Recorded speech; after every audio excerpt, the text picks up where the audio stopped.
करते हैं एक नए टॉपिक की जिसका नाम है वर्क, जिसको हिंदी में कार्य कहते हैं।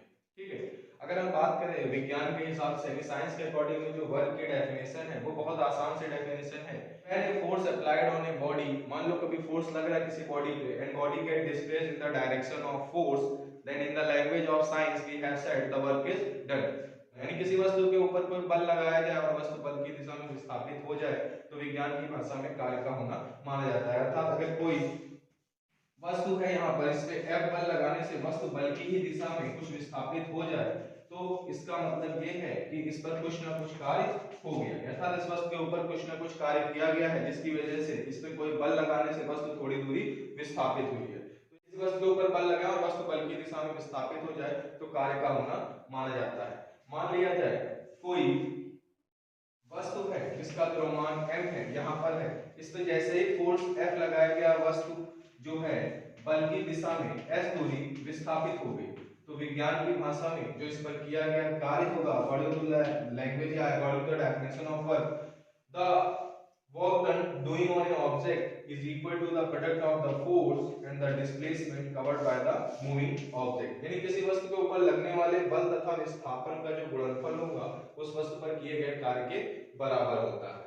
ठीक है, हम बात करते हैं तो इसके हिसाब से अगर हम डेफिनेशन लिखना चाहें वर्क की तो हम लिख सकते हैं the product of the applied force and the displacement covered by the moving object is equal to the work done doing on a object। अर्थात किसी वस्तु के ऊपर लगने वाला बल तथा उस बल के कारण उस बल की दिशा में तय किए गए विस्थापन का जो गुणनफल होगा उसे हम कार्य कह सकते हैं।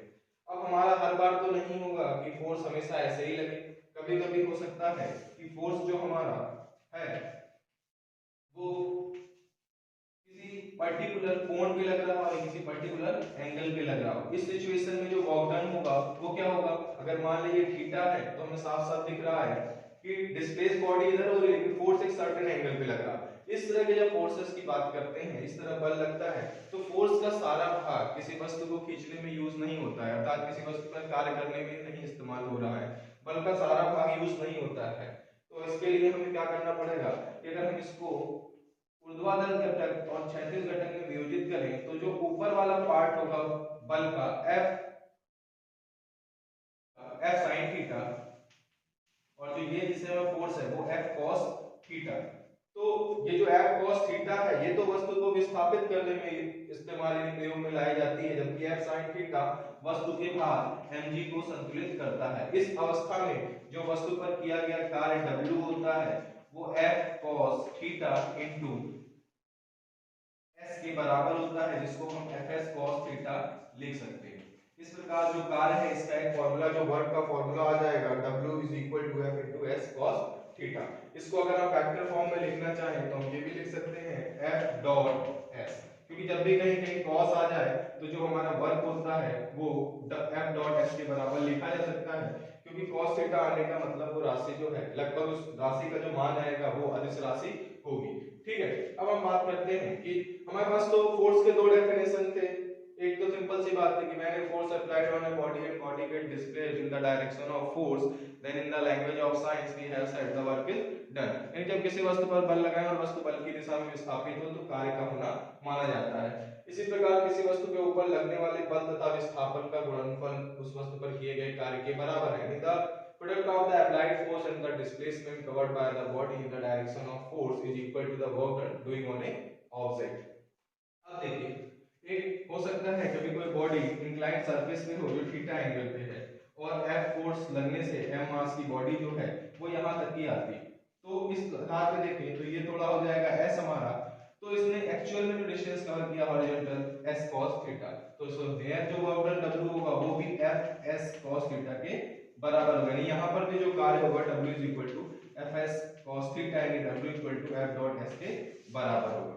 अगर हम बात करें अब देखिए तो इसमें साथ साथ हमारा जो वर्क है एक पर्टिकुलर एंगल जो फोर्स और डिस्प्लेसमेंट के बीच है उस पर भी डिपेंड करता है। इट मींस इफ अगर theta is equal to 0 degree हो जाए इट मींस W जो होगा वो Fs cos 0 यानी W जो होगा यानी इस सिचुएशन में जो वर्क डन है वो मैक्सिमम होगा, यानी इस दशा में जो कार्य है वो अधिकतम होगा। इसी प्रकार यदि theta if theta is equal to 90 degree हो जाए तो W इज इक्वल टू क्या होगा F S cos 90, यानी cos 90 की वैल्यू होती है 0, तो ये पूरा का पूरा क्या हो जाएगा f s into 0, यानी w is equal to 0। इस दशा में जो हमारा वर्क डन होगा, इस कंडीशन में जो वर्क डन होगा वो 0 है। और एक्चुअल में ये वही वर्क डन है जो हर एक ह्यूमन बीइंग करता है। ये वही वर्क डन है जो हर एक ह्यूमन बीइंग करता है। अर्थात किसी बोझ को ले जाना तो आदमी सर पे लेके जाए या लटका के लेके जाए, जैसे भी वो लेके जाएगा तो बल की दिशा हमेशा mg नीचे की तरफ होती है, जबकि विस्थापन उसके हमेशा लंबवत दूसरी दिशा में है। इस प्रकार जब भी इस प्रकार के कार्य हैं जो इंसानों के द्वारा ह्यूमन बीइंग नॉर्मली कर रहा होता है, वो सारा का सारा जो साइंस की लैंग्वेज में है उसमें तो 0 होता है। ठीक है, लेकिन अगर देखा जाए तो एक्चुअल में कुछ ना कुछ तो वर्क डन होता है, क्योंकि हर एक ह्यूमन बीइंग भी अपनी एनर्जी लॉस कर रहा होता है जब वो वर्क कर रहा होता है। ठीक, इस प्रकार हमारा अगर थीटा 180 हो जाए तो इस सिचुएशन में W इज इक्वल टू क्या होगा, एफ एस cos 180। ये cos 180 का वैल्यू सबको पता है कि माइनस का 1 होता है। और इस प्रकार का कार्य हमें स्प्रिंग या कुछ ऐसे प्रकार की वस्तुओं में मिलता है जिसमें इलास्टिसिटी यानी प्रत्यास्थता का गुण होता है। स्प्रिंग में इसी प्रकार का कार्य होता है, क्योंकि स्प्रिंग में बल हम दूसरी तरफ लगाते हैं। जैसे एक स्प्रिंग है हमारे पास, इसमें हम फोर्स, इसको हम फोर्स इधर की तरफ लगाएंगे तो डिस्प्लेसमेंट फोर्स के अगेंस्ट इस तरफ होगा। इस प्रकार के जो कार्य होते हैं वो हमेशा ऋणात्मक होते हैं। ठीक है, ये तो हमारा हो गया वर्क। अगर हम बात करें वर्क की, तो सिंपल सी बात है, W is equal to Fs हो जाएगा, the product of the force and the displacement covered by the moving object is equal to the work done doing on a object. इस प्रकार अलग अलग सिचुएशन में जब फोर्स लगेंगे तो हमारे पास फॉर्मूला है जिसकी मदद से हम क्या कर सकते हैं, कार्य का मान ज्ञात कर सकते हैं। किसी वस्तु के ऊपर किया गया कार्य जो है उस वस्तु पर लगने वाले बल तथा विस्थापन के गुणनफल के बराबर होता है। और हम देखिए कार्य में तो हम बात करेंगे एफ एस कॉस थीटा, ये भी कार्य का फॉर्मूला है, एफ एस भी फॉर्मूला है। इस प्रकार ये W is equal to minus S होगा अगर cos 180 का मान -1 होता है, क्योंकि अगर बल स्प्रिंग पे लग रहा है तो इधर लगेगा और जो उसका विस्थापन होगा उसके जस्ट विपरीत दिशा में होता है। ठीक है, हम बात करते हैं अगर कार्य के मात्रकों की, यूनिट ऑफ वर्क की अगर हम बात करें तो वो हो जाएगा unit of force into unit of displacement newton metre. और सिंपली न्यूटन मीटर को हम क्या लिखते हैं, 1 जूल। जो वर्क की यूनिट क्या होती है, जूल होती है। 1 joule is equal to 1 newton metre. तो हम ये भी कह सकते हैं 1 किलोग्राम मीटर स्क्वायर पर सेकंड स्क्वायर होता है, और 1 ग्राम सेंटीमीटर स्क्वायर पर सेकंड स्क्वायर भी। ये इतने प्रकार से हमारे पास कार्य के मात्रक हैं। 1 joule is equal to the 1 newton metre. It में सिंपल बोल सकते हैं कि if 1 Newton force applied on a body and body get displaced 1 meter in the direction of force, then work done doing on a body is said to be a 1 joule। यानी यदि किसी वस्तु पर 1 Newton का बल लगा और वस्तु बल की ही दिशा में 1 मीटर विस्थापित हो जाए तो उस पर किए गए कार्य का मान 1 जूल होगा। If 1 Newton force applied on a body and body get displaced 1 meter in the direction of force, then in the language of science we have said the work done is equal to the 1 joule।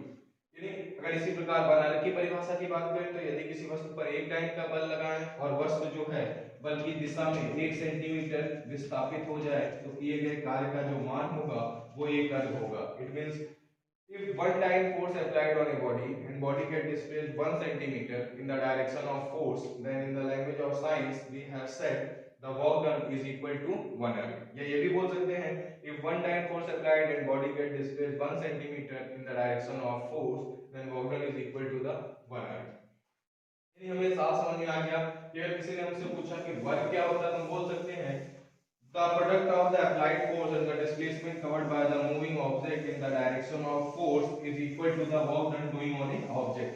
तो इसी प्रकार हम ये भी बोल सकते हैं कि if 1 Newton force applied and body get displaced 1 meter in the direction of force, then work done is said to be a 1 joule। और if 1 dyne force applied on a body and body get displaced 1 centimeter in the direction of force, then work done is said to be a 1 erg। यदि किसी वस्तु पर कोई बल लगाए और वस्तु बल की दिशा में विस्थापित हो जाती है तो कार्य का होना माना जाता है। इसका मतलब हो जाएगा कि किसी वस्तु के ऊपर लगने वाले बल तथा उस वस्तु के द्वारा बल की दिशा में तय किए गए विस्थापन का जो गुणनफल होगा उस पर किए गए कार्य के बराबर होगा। इस आधार पर हम परिभाषा दे सकेंगे जब भी किसी वस्तु पर 1 न्यूटन का बल लगाया जाए और वस्तु बल की दिशा में 1 मीटर विस्थापित हो जाए तो वस्तु पर किए गए कार्य का जो मान होगा वो 1 जूल यानी 1 जूल होगा। इसी प्रकार यदि किसी वस्तु पर 1 डाइन का बल लगाएं और वस्तु बल की 1 सेंटीमीटर विस्थापित हो जाए तो उस वस्तु पर किया गया कार्य जो है वो 1 अर्ग होगा। अब देखते हैं जूल और अर्ग में रिलेशन का। तो 1 जूल इज इक्वल टू होता है 1 newton metre. It means 1 joule is equal to 1 newton की जगह हम लिख सकते हैं 10 टू द पावर 5 डाइन। ये हम बता चुके हैं इससे पहले वाली क्लास में, अगर जिसको ना समझ में आया वो इससे पहले वाली क्लास देख सकता है। ठीक है, अगर बात करें हम 1 मीटर की, तो 1 मीटर की जगह हम लिख सकते हैं 10 टू द पावर 2 सेंटीमीटर, क्योंकि हमें पता है कि 1 मीटर में 100 सेंटीमीटर होता है। 1 जूल की बात करें अगर, तो 10 टू द पावर 5 और 10 टू द पावर से हमें पता है गुणे में बातें जुड़ती हैं, तो 10 to the power 5 plus 10 to the power 2 यानी 5 प्लस 2, और ये कितना हो जाएगा 9 सेंटीमीटर, यानी 1 जूल इज इक्वल टू कितना हो जाएगा हमारे पास 10 टू द पावर 7 9 सेंटीमीटर। और हमने थोड़ी देर पहले ही पढ़ा था कि if one dyne force applied on a body and body can displace 1 centimeter then Vogel is said to be a work one अर्ग। यानी यदि किसी वस्तु पर एक डाइन का बल लगे और वस्तु 1 सेंटीमीटर विस्थापित हो तो किए गए कार्य का जो मान होगा वो 1 अर्ग होगा, अर्थात 10 की घात 7 अर्ग। और हम बोल सकते हैं कि 1 जूल का जो मान होता है वो 10 टू द पावर 7 अर्ग के इक्वल होता है। ये हमारा छोटा सा टॉपिक है कार्य एनर्जी, इसको हम ऊर्जा कहते हैं। तो एक छोटी सी इसकी डेफिनेशन है कि कार्य करने की क्षमता को ही ऊर्जा कहा जाता है। The capacity to do work is called energy. किसी वस्तु के द्वारा या किसी व्यक्ति के द्वारा जो कार्य करने की क्षमता होती है उसे ही ऊर्जा कहते हैं। The capacity to do work is called energy.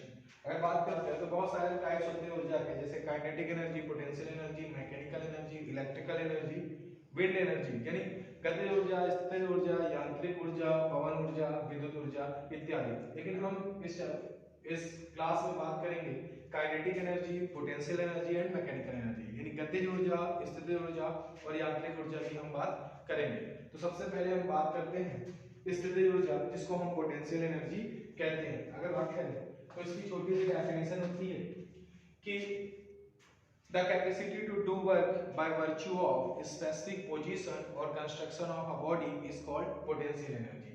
यानी the capacity to do work by virtue of specific position or construction of a body is called potential energy। यानी किसी वस्तु की विशेष स्थिति अथवा संरचना के कारण जो कार्य करने की क्षमता होगी उसे हम ऊर्जा कहेंगे। जैसे अगर किसी को स्प्रिंग की सहायता से हमें मारना है तो हम स्प्रिंग को खींचेंगे, ये उसकी संरचना ही है कि खींचने के कारण उसमें इतनी ऊर्जा आ जाती है कि वापस से जब वो किसी को हिट करता है तो चोट लगती है।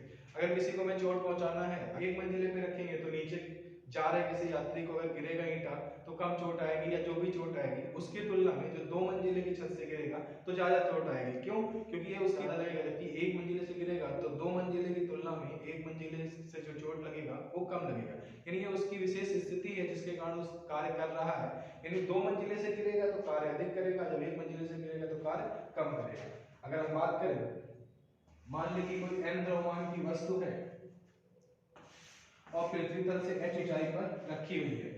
अभी हमने साफ साफ बोला है ये बात कि किसी वस्तु की विशेष स्थिति अथवा संरचना के कारण जो कार्य करने की क्षमता होती है उसे स्थितिज ऊर्जा कहते हैं। The capacity to do work by virtue of specific position हो सकती है और construction of a body is called potential energy. अगर हम यहाँ से देखें कि अगर ये यहाँ से फ्री फॉल के लिए छोड़ दी जाए तो हमें पता है इसमें फोर्स जो mg है वो डाउनवर्ड एक्ट कर रहा होगा और इसका हाइट कितना है h। तो अगर पूछे वर्क तो हमें पता है work is equal to force into displacement. यहाँ पे जो फोर्स लग रहा होगा वो वेट ऑफ द बॉडी के इक्वल होगा, जबकि डिस्टेंस की बात करें तो वो हाइट होगी, w is equal to mg h। यानी जब भी हम बॉडी को फ्री फॉल करेंगे यानी मुक्त रूप से गिरेगी तो वो w बराबर mg h के बराबर कार्य कर सकती है, और ये किसमें आएगा जूल में। और यही कार्य देखा जाए तो इसकी स्थिति के कारण इसमें संचित है। This water is conserved in the form of the potential energy. So इसको हम क्या कह सकते हैं पोटेंशियल एनर्जी, इसी को हम कहते हैं स्थितिज ऊर्जा। यह कार्य इसकी विशेष स्थिति के कारण होता है, अतः इसे ही हम क्या कहते हैं स्थितिज ऊर्जा कहते हैं। इसके अलावा इसे हम ये भी कहते हैं, यही हमारा ग्रेविटेशनल पोटेंशियल एनर्जी भी कहलाता है, इसे ही हम गुरुत्वीय स्थितिज ऊर्जा भी कहते हैं, क्योंकि यह कार्य तभी संभव हो पाया है जब इसके ऊपर गुरुत्व बल कार्य करे। अगर इस पर गुरुत्व बल नहीं कार्य करता तो मुक्त रूप से अगर छोड़ा जाता ये वस्तु तो ये जरूरी थोड़ी ना है कि अर्थ सरफेस पे आ जाए, ऊपर भी जा सकता था, अर्थात इस पे बल mg ना लगता और ये हमारा कार्य ना होता। इसलिए इसको हम गुरुत्वीय ऊर्जा यानी ग्रेविटेशनल पोटेंशियल एनर्जी भी कहते हैं। अगर इसके यूनिट की बात करें तो इसकी एसआई यूनिट होती है जूल और सीजीएस यूनिट होती है अर्ग। अब हम बात करते हैं काइनेटिक एनर्जी। तो काइनेटिक एनर्जी की डेफिनेशन होती है kinetic energy the capacity to do work by virtue of motion of a body is called kinetic energy. किसी वस्तु की गति के कारण जो कार्य करने की क्षमता होती है उसे हम गतिज ऊर्जा कहते हैं। बहुत आसान से डेफिनेशन है the capacity to do work by virtue of motion is called kinetic energy. Due to the motion of a body अगर हम कुछ वर्क डन कर सकते हैं that is called kinetic energy. मान लो कि कोई m द्रव्यमान की वस्तु थी, इनिशियल वेलोसिटी 0 है, suddenly an external force F applied on it and body accelerate with uniform acceleration a and acquire the velocity v and cover the distance s। इसमें सिंपल सी बात है, suppose the body of mass kept in a rest when an external force F applied on it, body will accelerate with uniform acceleration a and velocity will become v after covering the distance s। and from Newton's second law of motion ये बात कर सकते हैं कि m द्रव्यमान की कोई वस्तु विराम अवस्था में थी, जब उस पर बल F लगाया गया तो वस्तु एक समान त्वरण a से त्वरित हुई और s दूरी चलने के पश्चात इसने वेग v अर्जित कर लिया। तब न्यूटन के गति विषयक द्वितीय नियम से अगर देखें तो F बराबर ma। इट मींस अगर हम त्वरण की बात करें एक्सेलरेशन तो a इज इक्वल टू हो जाएगा F अपॉन m। इसको इक्वेशन 1 कह सकते हैं। फिर देखें from second equation of motion v square is equal to u square plus 2as। Body चूंकि इनिशियली रेस्ट में है तो ये 0 हो जाएगा और ये 2as। It means v square is equal to 2as। अगर आगे देखें इसको तो a is equal to v square upon 2s, ये सेकंड इक्वेशन हो जाएगा। सो from equation 1 and 2 left hand side अगर इक्वल है तो राइट हैंड साइड भी इक्वल होगा, यानी a is equal to f upon m है, a is equal to v square upon 2s है, so f upon m is equal to v square upon 2s। f into s, s को इधर ले आएंगे और m इस side ले जाएंगे, 1 by 2 m v square। When a force applied body get displaced, work is done। This work done is due to the motion of a body। It means W is equal to half mv square। This work done is due to the motion of a body, so this work done is considered in the form of the kinetic energy। और ये हमारे पास गतिज ऊर्जा का एक formula आ गया जिसका result हमने निकाला जूल में। अगर हम बात करें तो F is equal to ma, a is equal to f upon m। ये त्वरण जो है f upon m की गति के द्वितीय समीकरण से अगर हम बात करें v square is equal to u square plus 2as, यानी v square is equal to 0 plus 2as, v square is equal to 2as। अगर हम बात करें a is equal to v square upon 2s, समीकरण एक बार दो बोल सकते हैं from equation 1 and 2 f upon m is equal to v square upon 2s, यानी f into s is equal to 1 by 2 m v square। हमें पता है when a force applied body get displaced work is done. जब बल लगे और वस्तु विस्थापित हो जाए तो कार्य का होना माना जाता है। W is equal to half mv square। This work done is considered in the form of the kinetic energy।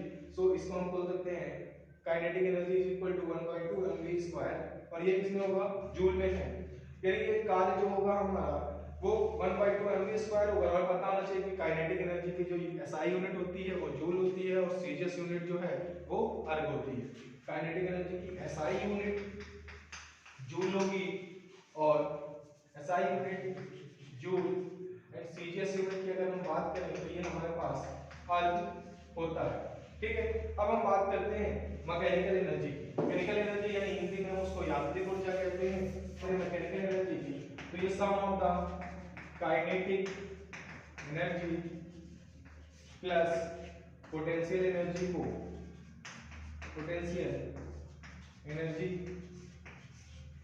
तो sum of the kinetic energy and potential energy is equal to the mechanical energy. यानी किसी वस्तु पर जो गति किसी वस्तु की गतिज ऊर्जा तथा स्थितिज ऊर्जा का जो योग होता है वही उस वस्तु का यांत्रिक ऊर्जा कहलाता है। एनर्जी की हम बात करेंगे law of conservation of energy यानी ऊर्जा संरक्षण के सिद्धांत की।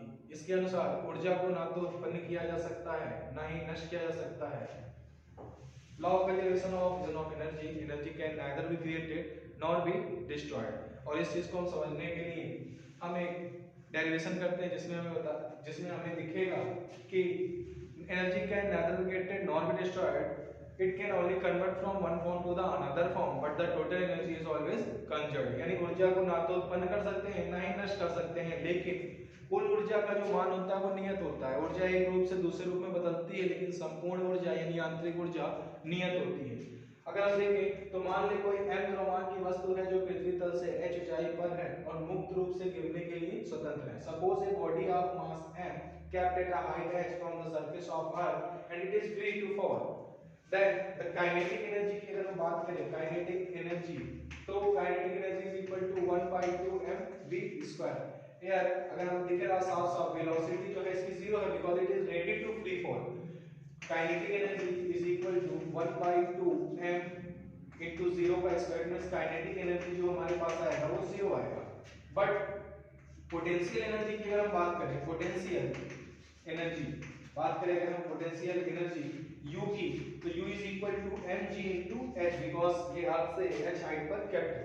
सो मैकेनिकल एनर्जी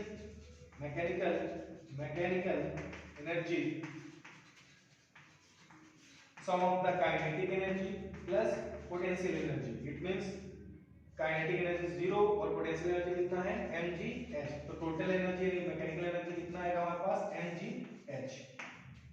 अब एट पॉइंट B की अगर हम बात करें, at point B suppose body is freely falling under gravity and it covers the distance x and reach at point B and acquire the velocity v, यानी कि वस्तु m द्रव्यमान की जो है मुक्त रूप से गिरती है और बिंदु B पर x दूरी तय कर पहुंच जाती है, x दूरी तय करके पहुंच जाती है तथा बिंदु B पर वे v अर्जित कर लेती है। तब गति के तीसरे समीकरण from third equation of motion v square is equal to u square plus 2gh। यहाँ पर हम देखें तो फाइनल वेलोसिटी v एक्वायर करते हैं means v square initial velocity इसकी 0 है 2g और डिस्टेंस कितना कवर करके आती है x, तो v square is equal to कितना हो जाएगा 2gx। सो काइनेटिक एनर्जी की अगर हम बात करें, काइनेटिक एनर्जी की अगर हम बात करते हैं तो k गतिज ऊर्जा जो होगा half m v square, it means 1 by 2 m v square की जगह पुट करेंगे 2gx, 2 से 2 कैंसिल, काइनेटिक एनर्जी हमारे पास आएगा mgx। एंड पोटेंशियल एनर्जी की अगर हम बात करें, पोटेंशियल एनर्जी की हम बात करते हैं, potential energy u is equal to mg और इसकी अर्थ सरफेस से हाइट कितनी बचेगी अब h minus x, तो h minus x। So mechanical energy sum of the kinetic energy के बराबर it is ke plus u। सो ये कितना आ जाएगा mgx plus mgh minus का x, it means mgx plus mgh minus mgx और ये कट जाएगा, बचेगा कितना हमारे पास mgh। Suppose at point C की बात करें अगर हम, free to fall from A to C and acquire the velocity v at point C and the covered distance h, then from third equation of motion यदि ये वस्तु अगर A से सीधे C पर आती, h दूरी तय करने के पश्चात उसने बिंदु C तक पहुंचते v वेग अर्जित कर लिया, तब गति के तीसरे समीकरण से अगर हम बात करें तो v square is equal to u square plus का 2gh। इनिशियल वेलोसिटी 0 है क्योंकि बॉडी फ्री फॉल कर रही है, v square is equal to हो जाएगा 2gh। सो काइनेटिक एनर्जी की अगर हम बात करें, काइनेटिक एनर्जी की बात करते हैं तो k हमारे पास होगा 1 by 2 m v स्क्वायर और v स्क्वायर इक्वल टू हमने फाइंड करा है 2gh और हमारे पास m, 2 से 2 कट जाएगा, ये हमारे पास आएगा mgh। अर्थ सरफेस पे चूंकि हाइट इसकी कितनी होगी 0 होगी, सो पोटेंशियल एनर्जी की अगर हम बात करें तो u इज इक्वल टू हमारे पास आएगा 0।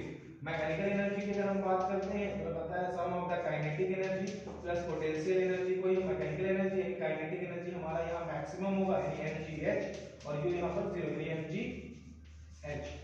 तो हमने यहाँ पर क्या देखा कि energy converted from one form to the another form, but the total energy is always conserved. Here mgh and there mgh, यानी ऊर्जा एक रूप से दूसरे रूप में बदलती है परंतु संपूर्ण ऊर्जा का मान नियत रहता है होगा। और ये हमारा पोटेंशियल एनर्जी होगा। ये तो हमारा जो ग्राफ आएगा कुछ इस फॉर्म में आएगा। इट मींस कि बीच में जो पॉइंट बी है वहां पर कुछ ना कुछ काइनेटिक एनर्जी भी है और कुछ ना कुछ क्या है हमारे पास पोटेंशियल एनर्जी भी है। ये हमारा पॉइंट ए है, ये बी है और ये सी है। इस तरह के ग्राफ से हम रिप्रेजेंट कर सकते हैं कि energy converted from one form to the another form but the total energy is always. आज हम बात करेंगे वर्क एनर्जी थ्योरम की, जिसे कार्य ऊर्जा प्रमेय कहते हैं। इसके अनुसार किसी वस्तु पर जो किया गया कार्य होता है उस वस्तु की गतिज ऊर्जा में होने वाले परिवर्तन के बराबर होता है। यानी वर्क एनर्जी थ्योरम ये स्टेट करता है, शो करता है कि the change in kinetic energy is equal to the work done doing on a object. ये हमारा वर्क एनर्जी थ्योरम का स्टेटमेंट है कि the change in kinetic energy is equal to the work done doing on a object. अब हम इसके का derivation की बात कर लें तो हम कर सकते हैं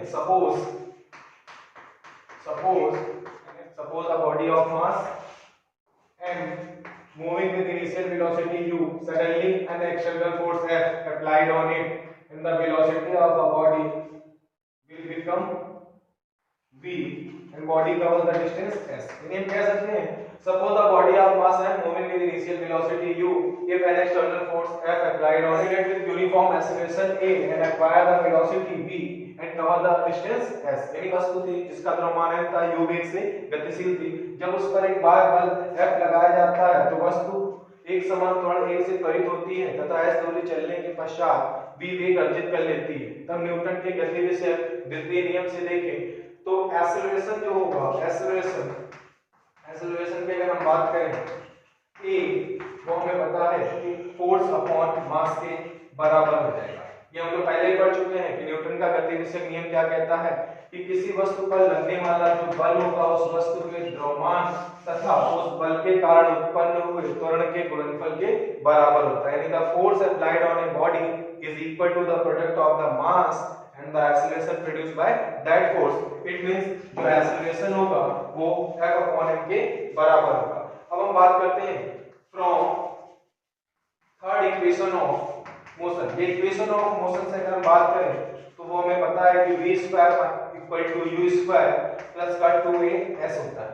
अगर यहाँ से ध्यान से देखें तो अगर हम 2as एक साइड रख लें तो दूसरी साइड v square minus का u square, 2as is equal to v square minus का u square। it means a is equal to आ जाएगा v square minus u square upon में 2s। इसको इक्वेशन 2 सपोज कर सकते हैं। अगर बात करें फ्रॉम इक्वेशन 1 एंड 2 की तो हम क्या देखेंगे कि जो लेफ्ट हैंड साइड अगर इक्वल है तो हमारा राइट हैंड साइड भी इक्वल होगा। a is equal to f upon m है और a is equal to v square minus u square upon 2s। it means f upon m is equal to v square minus का u square upon में 2s। अगर ध्यान से देखें cross multiplication करें तो हम देखते हैं कि f into जो s है वो m v square minus के u square के इक्वल हो जाएगा और अपॉन में क्या बच जाएगा हमारे पास 2। f into s जो है वो m v square minus u square upon 2 के बराबर। अब देखते हैं when a force applied body get displaced then work is done। और यहाँ देखिए तो m v square minus का m u square upon में 2, it means w is equal to 1 by 2 m v square minus का 1 by 2 m u square। फिर देखिए अगर इनिशियल काइनेटिक एनर्जी की बात करें, इनिशियल काइनेटिक एनर्जी तो हम ध्यान से देखें इसको तो हमें पता है कि इनिशियल काइनेटिक एनर्जी ai जो है हाफ m u स्क्वायर के बराबर होगी। क्योंकि kinetic energy 1 by 2 mv square के बराबर होता है। क्योंकि इनिशियल वेलोसिटी यहाँ पे u है तो kinetic energy initial ki 1 by 2 mu square.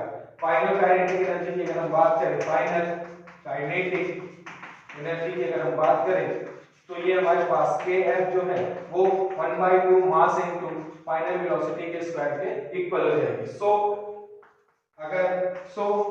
Equation 2 की बात करें तो w इज इक्वल टू हो जाए 1 by 2 mv स्क्वायर, यानी फाइनल काइनेटिक एनर्जी है kf लिख सकते हैं 1 by 2 mv स्क्वायर, ये इनिशियल काइनेटिक एनर्जी इसको हम ki लिख सकते हैं। It means the change in a kinetic energy is equal to the work done doing on a object. यही हमारा वर्क एनर्जी थ्योरम है, इसको हम डेल्टा के भी लिख सकते हैं। It means the change in a kinetic energy is equal to the work done doing on a object. किसी वस्तु की गतिज ऊर्जा में होने वाला जो परिवर्तन है उस वस्तु पर किए गए कार्य के बराबर होता है। यही हमारा कार्य ऊर्जा समीकरण। वापस अगर बात करें वर्क एनर्जी थ्योरम की तो हम बोल सकते हैं जो स्टेटमेंट थी वो ये थी, the change in a kinetic energy is equal to the work done doing on a object. यानी किसी वस्तु की गतिज ऊर्जा में जो होने वाला परिवर्तन होगा उस पर किए गए कार्य के बराबर होगा।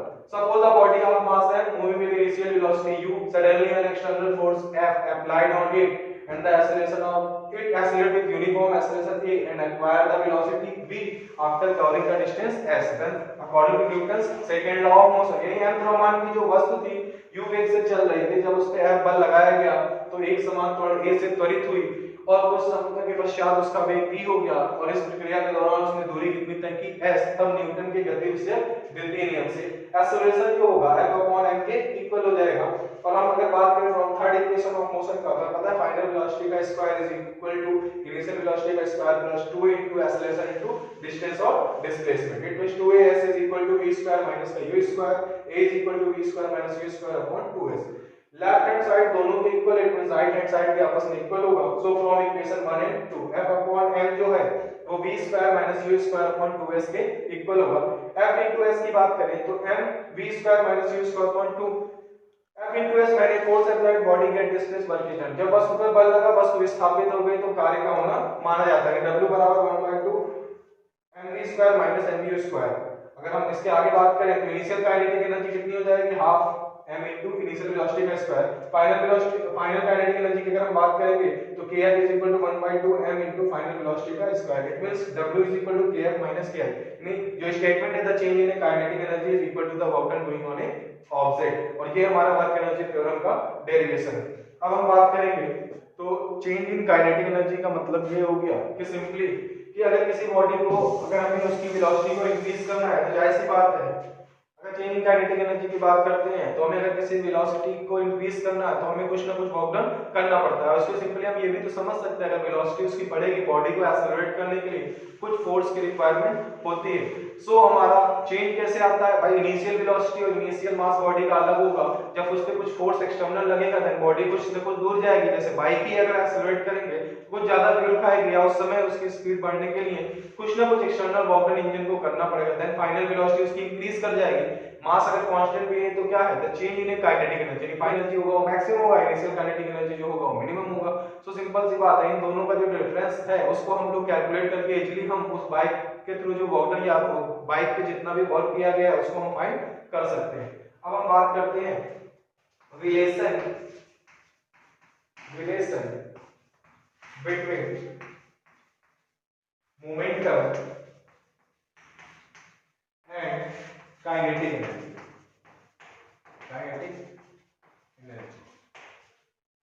Relation between momentum and kinetic energy की अगर हम बात करें तो हमें पढ़ रखा है काइनेटिक एनर्जी जो होता है 1/2 m v स्क्वायर के इक्वल होता है भाई।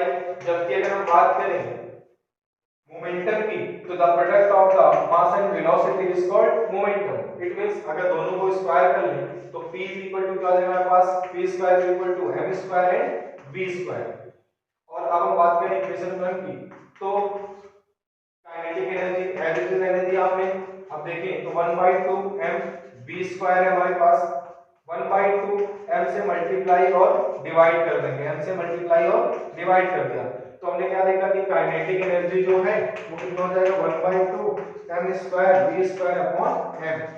सो फ्रॉम इक्वेशन 2 अबव इक्वेशन जो होगा हमारे पास क्या हो जाएगा, kinetic energy is equal to 1/2 m square और v स्क्वायर की जगह क्या रख सकते हैं p का स्क्वायर और नीचे क्या है मास है। It means p square is equal to हो जाएगा 2kEm।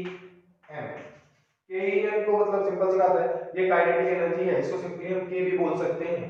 तो p square is equal to हो जाएगा, अगर हम काइनेटिक एनर्जी की बात करें काइनेटिक एनर्जी इसको हमने क्लियर कर लिया तो p square is equal to क्या हो जाएगा 2km। जब p इज इक्वल टू अगर हम बात करें तो अंडर रूट के अंदर 2km ये हमारा मोमेंटम और काइनेटिक एनर्जी के बीच का रिलेशन है। फिर सिंपल सी बात है, kinetic energy is equal to 1/2 mv square and momentum is equal to m into v, squaring both side, p square is equal to m square and v square. फिर बात करें काइनेटिक एनर्जी की, तो 1/2 mv square, 1/2 mv square upon m into m से multiply और divide कर दिया, m से गुणा और भाग किया, गति जो हमें पता है 1/2 mv स्क्वायर, मोमेंटम जो होती है संवेग m into v के बराबर। तो ये m स्क्वायर और v स्क्वायर अपॉन में हमें पता है कि from second equation of motion p square is equal to m square v square. So m square v square में p स्क्वायर अपॉन 2 इधर जाएगा मल्टीप्लाई होगा, m भी इधर चला जाएगा, तो हमारे पास आ जाएगा p square is equal to 2kEm। अगर हम काइनेटिक एनर्जी को सिंपली k से डिनोट करें तो p square is equal to 2km, square करेंगे दूसरी तरफ स्क्वायर रूट हो जाएगा और p is equal to 2km, यानी जो मोमेंटम होगा वो अंडर रूट के अंदर 2 गुणे गति ऊर्जा गुणित द्रव्यमान के बराबर होगा, यानी जो मोमेंटम जो होगा वो अंडर रूट 2km के बराबर होगा। अब हम बात करते हैं इंपल्स ऑफ फोर्स, जिसे हम बल का आवेग कहते हैं। हमें बस इतनी सी बात याद रखनी है, the force applied on a body for short interval of time is called impulse of force. The force applied on a body, the force applied on a body for short interval of time is equal to the impulse of force. यानी किसी वस्तु पर सूक्ष्म समय अंतराल के लिए जो लगने वाला बल होता है उसे ही हम बल का आवेग कहते हैं, ये इंपल्स ऑफ फोर्स। कभी-कभी छोटा सा क्वेश्चन दे देते हैं कि what is the unit of impulse of force. तो इंपल्स ऑफ फोर्स की अगर हम बात करें, इंपल्स ऑफ फोर्स की यूनिट की, तो हमें पता होना चाहिए कि इसकी यूनिट क्या होती है, फोर्स की यूनिट होती है न्यूटन, तो ये हो जाएगा न्यूटन, और जो टाइम की यूनिट होती है वो कितनी होती है, सेकंड। यानी किसी ने पूछा इंपल्स ऑफ फोर्स की यूनिट क्या होगी, तो हम बोल सकते हैं न्यूटन सेकंड। यानी किसी वस्तु के आवेग का जो मात्रक होगा वो न्यूटन सेकंड होगा, और आवेग किसके बराबर होता है, किसी वस्तु पर सूक्ष्म समय अंतराल के लिए जो लगने वाला बल होता है उसे हम बल का आवेग कहते हैं। The force applied on a body for short interval of time is called impulse of force. एक छोटा सा क्वेश्चन कभी कभी पूछते हैं कि what is the relation between impulse of force and change in momentum, तो हम कह सकते हैं कि suppose a body of mass m moving with initial velocity u, a force F applied for short interval of time delta t and velocity will become v। तो हमें पता होना चाहिए कि कोई वस्तु थी जो m द्रव्यमान की थी, u वेग से गतिशील थी, उस पे कोई बल है सूक्ष्म समय अंतराल में अचानक से हिट करके हटा लिया एंड बॉडी की फाइनल वेलोसिटी कितनी हो गई, v हो गई। तो चेंज इन मोमेंटम की बात करेंगे, अगर चेंज इन मोमेंटम, तो हमें पता होना चाहिए कि फाइनल मोमेंटम कितना हो जाएगा, फाइनल मोमेंटम माइनस का initial momentum, final momentum minus का initial momentum, final momentum final velocity into mass यानी m इनटू v, इनिशियल की बात करेंगे तो m इनटू u, यानी अंतिम संवेग जो होगा हमारा m इनटू v के बराबर होगा और प्रारंभिक संवेग m इनटू u के बराबर। और चेंज इन मोमेंटम की बात करें तो इसको हम डेल्टा p लिख सकते हैं, और डेल्टा p की अगर बात करें तो ये p2 माइनस p1 के इक्वल हो जाएगा। अब अगर हम देखें तो न्यूटन साहब के accordingly the force applied on a body is directly proportional to the rate of change in momentum of a body. किसी वस्तु के ऊपर जो लगने वाला बल होता है उस वस्तु के संवेग परिवर्तन के दर के क्या होता है, अनुक्रमानुपाती होता है। The force applied on a body is directly proportional to the rate of change in momentum of the body. So अगर प्रोपोर्शनलिटी का सिंबल हटाया, एक कांस्टेंट k लगा दिया और ये क्या हो जाएगा delta p upon delta t, यानी k इज इक्वल टू अगर 1 सपोज कर ले तो f इज इक्वल टू क्या हो जाएगा हमारे पास delta p upon delta t। It means delta p is equal to क्या हो जाएगा f इनटू डेल्टा t, और delta p is equal to क्या हो जाएगा impulse of force. Change in momentum is equal to the impulse of force, i के बराबर हो जाएगा। यानी कभी अगर कोई पूछे कि क्या संबंध है इंपल्स ऑफ फोर्स और मोमेंटम के बीच में, तो हम कह सकते हैं कि माना m द्रव्यमान की वस्तु u वेग से चल रही थी, उस पे कोई बल F सूक्ष्म समय अंतराल डेल्टा t की लाइन में लगाया गया, तो उसका जो वेग है वो कितना हो गया, v हो गया। तो संवेग में परिवर्तन डेल्टा p जो है अंतिम संवेग माइनस प्रारंभिक संवेग के बराबर हो जाएगा। न्यूटन साहब के नियम से ये था कि किसी वस्तु के ऊपर जो लगने वाला ये बल है उस वस्तु के संवेग परिवर्तन के दर के अनुक्रमानुपाती है। अगर k बराबर 1 कर दें तो सिंपल सी बात है delta p upon delta t, और डेल्टा p किसके बराबर है, f इनटू डेल्टा t, यानी संवेग में जो परिवर्तन है वो बल के आवेग के बराबर होता है। यानी the change in momentum is equal to the impulse of force because of force, यानी चेंज इन मोमेंटम जो होगा वो इंपल्स ऑफ फोर्स के बराबर होगा। चलिए तो बात करते हैं आज एक नए टॉपिक की जिसका नाम है पावर, जिसको हिंदी में हम लोग शक्ति अथवा सामर्थ्य कहते हैं। अगर बात करें इसकी डेफिनेशन की तो बहुत आसान से इसकी डेफिनेशन है, the rate of doing work is called power. The rate of doing work is called power, यानी कर्ता के जो कार्य करने की दर होगी उसको हम क्या कहेंगे, सामर्थ्य कहेंगे। कर्ता के कार्य करने की जो दर होती है वो सामर्थ्य कहलाती है, मतलब कि the rate of doing work is called power. अगर कोई W वर्क डन होता है कितने टाइम में, T टाइम में, तो जो पावर होगा वो W/T के बराबर होगा। याद रखें कि the rate of doing work is called power. कर्ता के कार्य करने की जो दर होती है उसे क्या कहते हैं, सामर्थ्य कहते हैं। अगर बात करें यूनिट ऑफ पावर की, यूनिट ऑफ पावर की, तो ये हो जाएगा यूनिट ऑफ वर्क अपॉन में यूनिट ऑफ टाइम। अगर यूनिट ऑफ पावर की बात करें तो इसको हम कहते हैं joule per unit of time कितना होता है, सेकंड। यानी यूनिट ऑफ पावर जूल पर सेकंड हो जाती है। कहीं पर भी अगर जूल पर सेकंड लिखा है तो हम क्या लिखते हैं, वॉट। यानी इसकी जो यूनिट होती है वो क्या होती है, वॉट होती है। जो पावर की यूनिट होगी वॉट होती है, यानी शक्ति का जो मात्रक होता है वो वॉट होता है। अगर बात करें 1 वॉट की तो 1 वॉट इज इक्वल टू कितना हो जाएगा, 1 जूल अपॉन 1 सेकंड। यानी कोई करता है यदि 1 जूल कार्य 1 सेकंड में करे तो उसकी जो शक्ति होगी वो 1 वॉट होगी।